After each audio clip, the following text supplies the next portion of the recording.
Hello, my dear students. Welcome to official Real Concept Institute YouTube channel. So today we are going to start geography chapter which is related to resources and development. So let's begin. सबसे पहले हम देखेंगे कि what is the meaning of resources. Resources में आपको ध्यान रखना है कि everything which is available in are environment, जो भी हमारे एनवायरनमेंट में अवेलेबल होता है, it can B natural and it can B man made resources. तो इसे हम रिसोर्सेज बोलेंगे.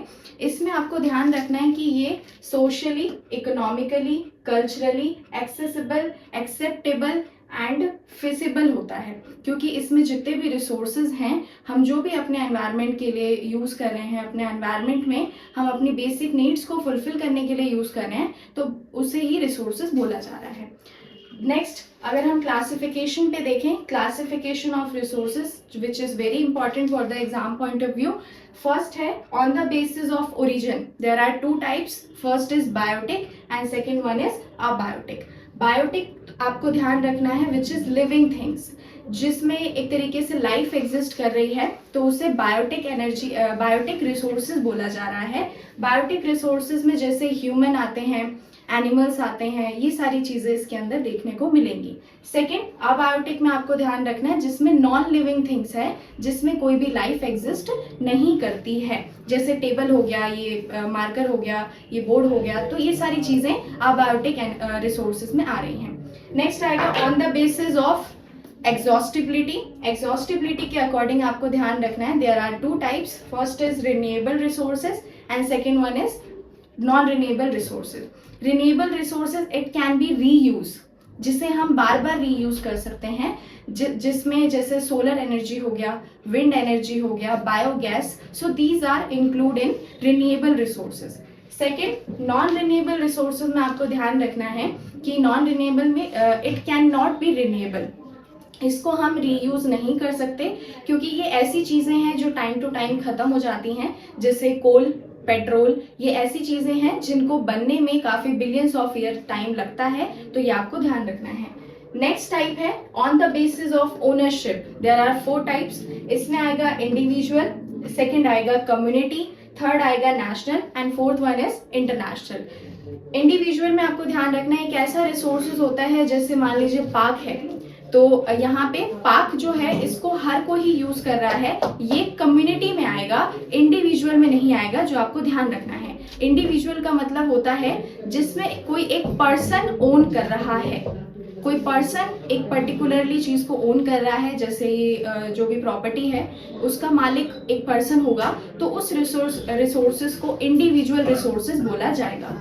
लेकिन जब मैं एक पार्क की बात करूंगी या किसी और ऐसी चीज की बात करेंगे जिसको हर एक पर्सन यूज कर रहा है, हर एक कम्युनिटी का मेंबर यूज कर रहा है, so these resources are include in community resources. ठीक है. If I talk about national resources, national resources में आपको ध्यान रखना है इसमें जो भी हमारी कंट्री के बाउंड्री के अंदर पाया जाता है, जितना भी रिसोर्सेज, उसे नेशनल रिसोर्सेज बोला जाएगा. यानी इंडिया है, इंडिया की बाउंड्री के अंदर जितने भी रिसोर्सेज पाए जा रहे हैं, इट कैन बी लैंड वाले रिसोर्सेज भी हो सकते हैं और वो वाटर वाले रिसोर्सेज भी हो सकते हैं, तो उसे हम नेशनल रिसोर्सेज बोलेंगे.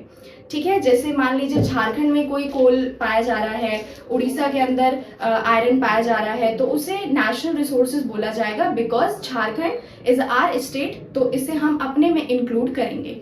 फोर्थ वन इज इंटरनेशनल में आपको ध्यान रखना है कि international out of the country जितने भी रिसोर्सेज हमारी कंट्री के बाउंड्री के बाहर पाए जाएंगे, उसे इंटरनेशनल बोला जाएगा. जैसे इट कैन बी, मान लीजिए कि चाइना में कोई रिसोर्सेज है, तो वो इंटरनेशनल हो गया, हमारी कंट्री के बाहर है, तो हमें उसमें परमिशन लेनी पड़ेगी यूज करने के लिए उसको, या कहीं और पाया जा रहा है, तो वो जितने भी रिसोर्सेज हैं, जितने भी बाउंड्री के बाहर पाए जाएंगे, तो उसे इंटरनेशनल रिसोर्सेज बोला जाएगा.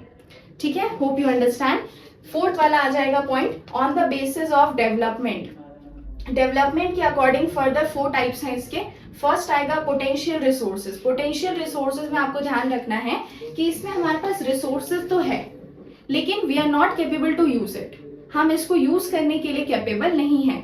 जैसे हमारे पास या तो लैक ऑफ टेक्नोलॉजी हो सकती है, लैक ऑफ बेस्ट इंजीनियर्स हो सकते हैं, हमारे पास कुछ ना कुछ चीज की कमी है जिसकी वजह से हम इस रिसोर्सेज को यूज नहीं कर रहे हैं, तो इसे हम पोटेंशियल रिसोर्सेज बोलते हैं।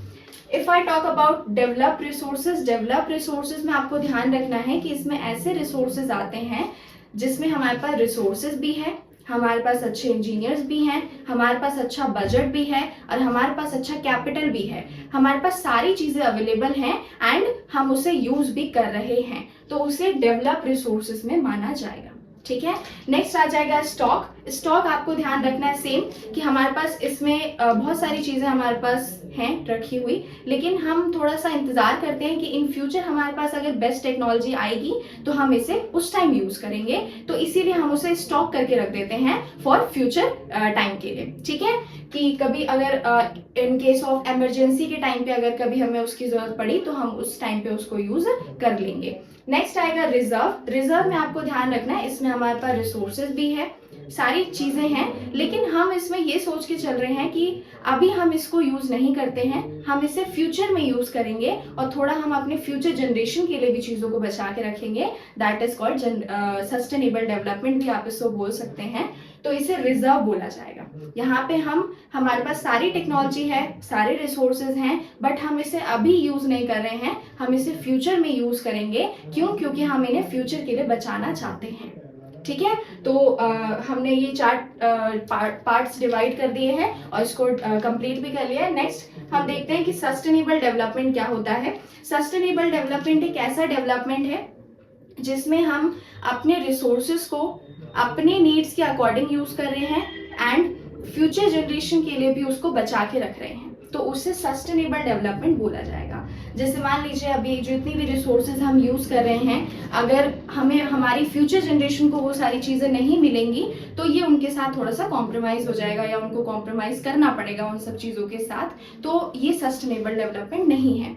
सस्टेनेबल डेवलपमेंट एक ऐसा डेवलपमेंट होता है जिसमें हम खुद के नीड्स को फुलफिल करने के साथ साथ फ्यूचर जनरेशन के लिए भी वो चीजें बचा के रखें, so that is called sustainable development. इसी को बढ़ावा देने के लिए, इसी को वर्ल्ड लेवल पे काफी बढ़ा के बताने के लिए दो काम किए गए हैं। फर्स्ट है Rio de Janeiro summit, you can say also earth summit.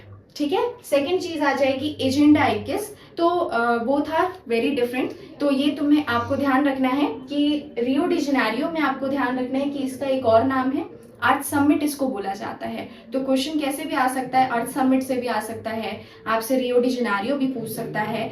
इसका मतलब ये है कि ये अर्थ समिट जो है 1992 में हुई है, ब्राजील के अंदर हुई है। ब्राजील कहाँ आता है? साउथ अमेरिका में आता है, जो आपको ध्यान रखना है।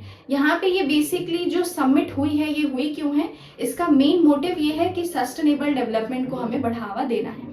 ठीक है, इसमें अप्रॉक्स 100 कंट्रीज ने पार्टिसिपेट किया था और इन्होंने ये बात कही कि हमें सस्टेनेबल डेवलपमेंट को ध्यान देना है और इसको बढ़ावा देने के लिए काम करना है। जैसे हमें ग्लोबल वार्मिंग कम करनी है और बाकी चीजों पे भी ध्यान देना है जिससे कि सस्टेनेबल डेवलपमेंट बढ़ जाए।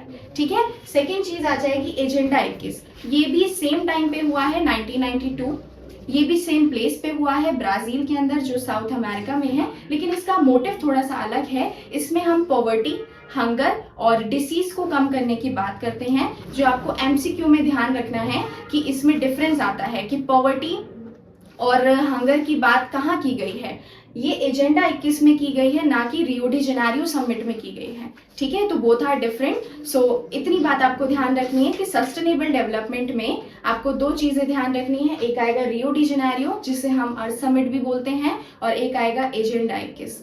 ठीक है, so please subscribe our channel and please share and like.